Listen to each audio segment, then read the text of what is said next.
This is the final update to the AITA post where OP find out his baby isn't his a month after his wife passed. Link to the first part in the description. Now for the final update. Baby's gone. The results came back 2 days ago. As expected, I'm still not the father. By the time the results came in, I'd already packed up most of the baby's things. My mom was staying with me, helping take care of the baby and keeping me sane through all of this. This morning, my late wife's parents, sister, and brother-in-law came to pick him up. The handover was smooth, except for a snarky comment from my wife's sister. She said I seemed too eager to let the baby go. I didn't respond. There was no point, but it stung. Despite that, my in-laws, her parents, were supportive throughout and told me that going no contact would be best for everyone involved. I agreed. It's painful, but I think it's the right choice. I hugged them goodbye and they left. They're good people and I will miss them. Now, the house feels empty. My mom went back home today but will return tomorrow to stay for about a week until things settle. Honestly, I feel relieved. Call me what you want, but I'm finally breathing again. This whole ordeal has been exhausting, but knowing I can start fresh feels like a weight off my shoulders. As for my wife's belongings, I gave her jewelry to my in-laws. They didn't want anything else except for a few trinkets and pictures, so they told me I could sell or donate the rest. I haven't decided what to do with it yet, but I'll figure it out. I didn't respond to comments on my last post because the hate was overwhelming, and I was exhausted. My DMs were flooded with some of the vilest messages imaginable, just because I chose not to raise a child that isn't mine and was conceived through infidelity. To those who supported me, thank you. Your words helped me make decisions I wasn't confident about before. And to those who criticized me, I appreciate the perspective. Even if I didn't agree, it made me think. For now, I'm taking a break from dating and focusing on myself. Maybe I'll buy a bike and get back into riding or hit the gym again. I just need to move forward. I'll be keeping this account for about a week before I delete it. Thanks again to those who took the time to support or challenge me. It's been a hell of a journey. Wishing you healing and peace and a happy future. As a grandma of 8 and mother of 3 kids, I think Opie is an amazing person. The decision he had to make was not easy in any way, but I truly believe he did the right thing. If it had been my daughter and grandbaby, I would have gone out of my way to make sure Opie felt no guilt or remorse of any kind. Sending blessings and peace to him is the least of what he should receive. He handled it amazingly, and that baby will live a life with his family and hopefully will be told that he is loved and blessed because of the choices Opie made. You made a right call for the baby and for yourself. The baby is in the hands of people who can love it the way it deserves to be loved, and because of the circumstances of its conception, that wasn't you. Good luck moving forward. I agree. If the argument for abortion is that the baby would otherwise be unloved by an unwilling mother if it came into the world, then surely the same argument would morally exonerate an unwilling father who doesn't want to take care of a child that is not even his. And a constant reminder of both his dead wife and her infidelity, which are 2 of the most painful things a person can go through. Losing your proverbial other half, and the complete, utter, and total betrayal of the love and trust they shared together. Don't listen to the hate. It's easy to pass judgment on someone else and try and act holier than thou. We have no idea how we'd actually feel if placed in a situation like that. I'm sure the baby will be well taken care of. Take time for yourself and move forward. Can we point out how freaking cowardly it is to hide in DMs because you're too freaking afraid to spew your vitriol where everyone can see? Like it's the internet. You're already anonymous. So imagine how weak and pathetic you must be to have to hide even more by only spewing your BS when no one else can call you on it. This is why naming and shaming should be allowed. Pull up the receipts, post them and the name, and let everyone see who these people really are. Next story. Am I the a-hole for not changing my wedding day date, even if it is in my late half-sister's death week? So I, 32 female, am an affair baby. My dad's wife and her gremlins weren't shy about letting me know.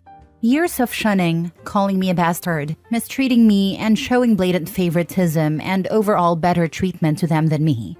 I left home at 19 and only spoke to my dad when I needed money. Lol. I'm getting married to the man of my dreams, and we're having a beautiful winter wonderland wedding. Corny, I know. Winter is our season. We met and fell in love during it. Plus, I was born in December, which makes it even more special.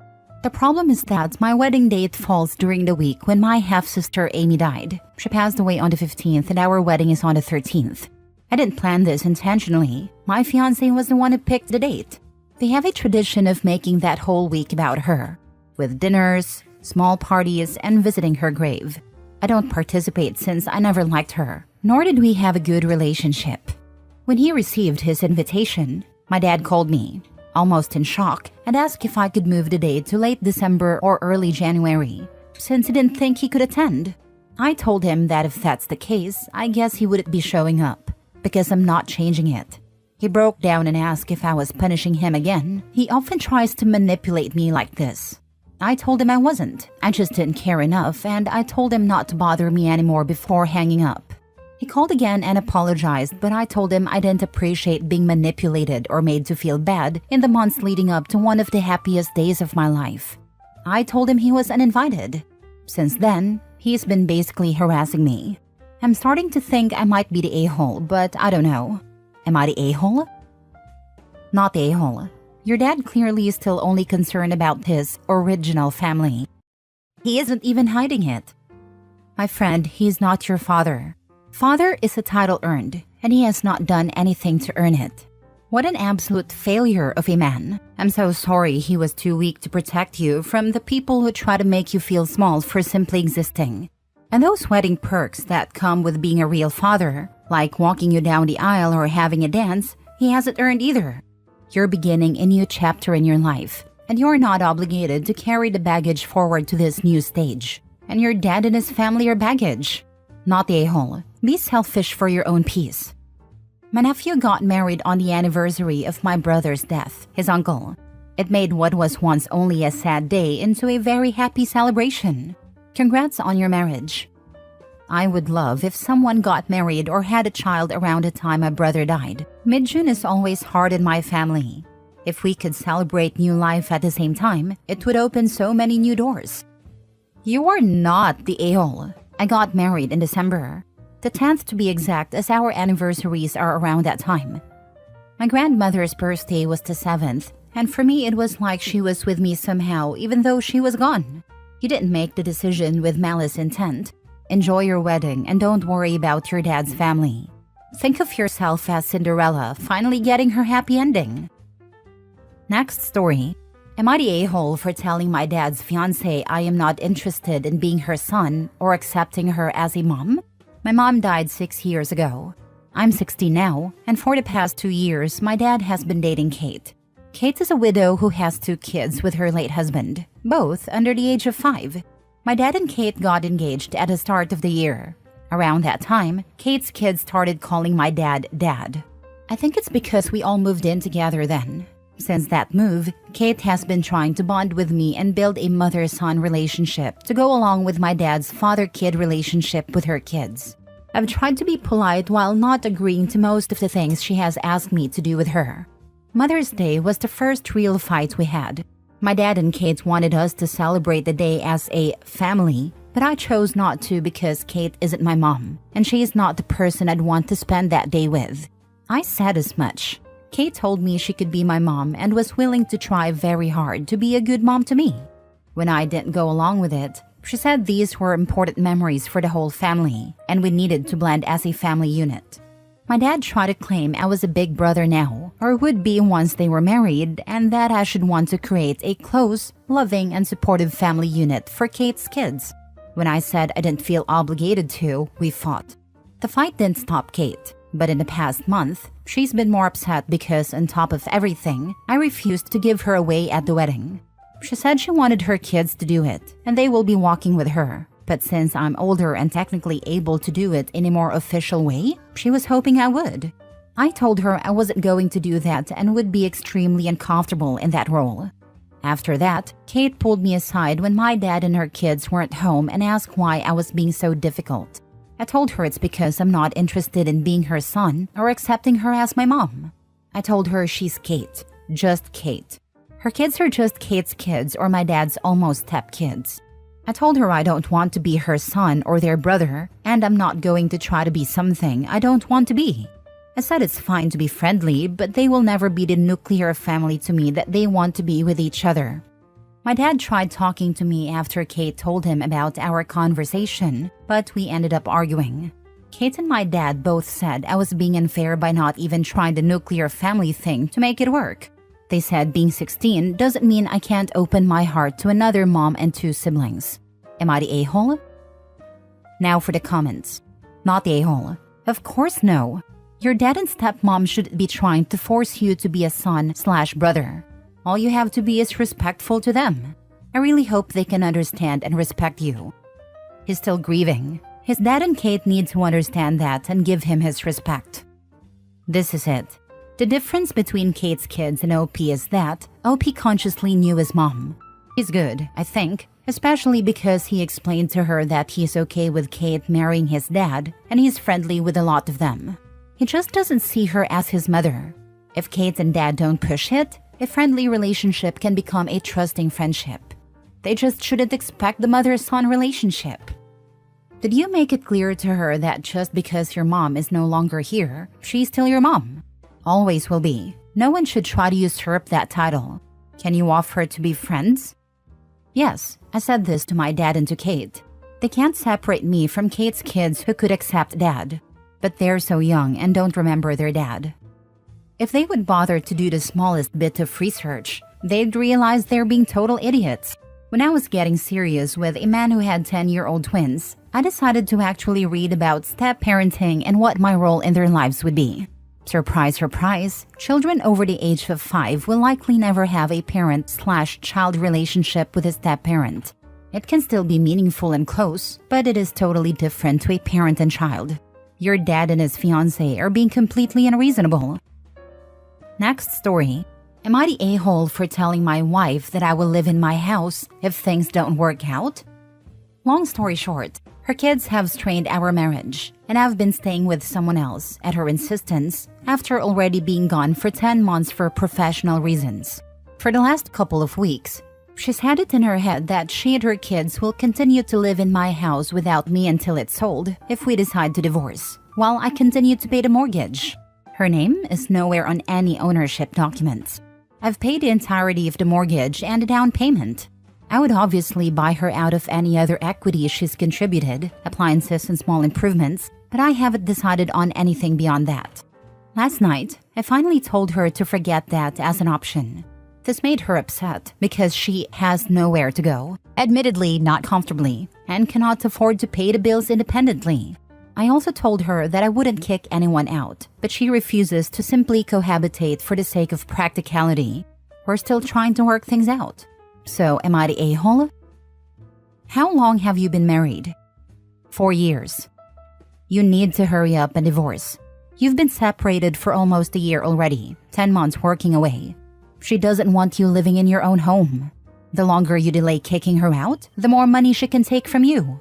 If she bought any appliances, she takes them when she leaves. In respect to the equity in the home, talk to a lawyer. Stop talking to her. Not the a-hole. Your mistake was moving out of your own home. I think this was legally a terrible move. I don't think he can just come back after being gone and demand she move. He already abandoned her and the kids. Not my term, but the law's term. He has some work to do if he wants that house. They're not his kids. Legally, he has no rights or responsibilities to them. He could ignore their existence, and legally he's not in any trouble unless the courts decide he has taken on a fatherly role for long enough, which depends on a variety of other factors. Go back to your house. Now. Talk to a lawyer. Yeah, I believe it's like abandonment or something if you're the one to leave, which just gave her a lot more claim to the property. Last story. Am I the a-hole for telling my ex-mother-in-law what makes her think she can see my child? My ex-mother-in-law and I always bumped heads. Not because of me, but because of her. When I started dating her son, she didn't like it. I never said anything disrespectful to her because I wasn't raised that way. I tried to make her like me, but nothing worked. She was just that typical boy mom who wanted her son all to herself. She would try to get in the way when my spouse and I did couple things. I still remember when she said I was taking her son from her. I never understood why she acted like this. I'm fine with the rest of my spouse's family. Years later, I got married to her son in Honduras. I always look back on that day and wish I could relive it. My mother-in-law was invited but didn't come because she said she was disappointed in her son for choosing me. I wish that was just a bad dream. My spouse was upset that his mom didn't come, but we moved on and started planning the rest of our lives together. Sorry for rambling, but in 2023 I found out I was pregnant. This is where everything started. My spouse told his family the news and they were happy, except for my ex-mother-in-law. She didn't care or congratulated me. The only thing she said to me was that she hoped the baby wouldn't make it. The comment replays in my head every day. I knew that if I was bringing a child into this world, I didn't want them around my ex-mother-in-law. That's how it's been. During my pregnancy, she disappeared. I never heard from her, and I didn't receive anything for the baby. Not that she had to send anything. Last year was incredibly difficult for me. My husband passed away in a motorcycle accident, and I felt completely alone. Everyone was grieving, but I still wish he could have met our daughter. My daughter is turning 1 this year, and my mother-in-law has never seen her. She stayed in her lane, and I stayed in mine. Surprisingly, she decided to contact me. She's been blocked, but the only way she could reach me was through Facebook, which is public. She sent me a long message saying, "I know it's been a year since we've talked, but I think it's my right to see my granddaughter, so stop keeping her from me." It was very bold of her to think she had a right to see my child after everything she said. I didn't want to go back and forth, so I simply replied, "What makes you think you deserve to see my child? Am I the a-hole?" Under no circumstance would I let her meet your daughter, the child she wished dead. I am sorry for your loss, and I understand it must be hard, but you need to protect yourself and your child. Sending virtual hugs. Not the a-hole. I would block her and move on. She hasn't been a part of your child's life, and I wouldn't let her in now, especially with how she has treated you and wished your child dead when you were pregnant. Based on how she's acted in the past, I wouldn't put it past her to try and poison your child against you. Not the a-hole. But why on earth do you have your settings to public on Facebook? That is crazy. Block her. You can do this even with Facebook settings to public. I am so sorry for your loss. Thank you. My Facebook is public because that's my business page. I do have a private one with family and friends, and I appreciate it. You can block people from a business page too. I know, and that's what I did.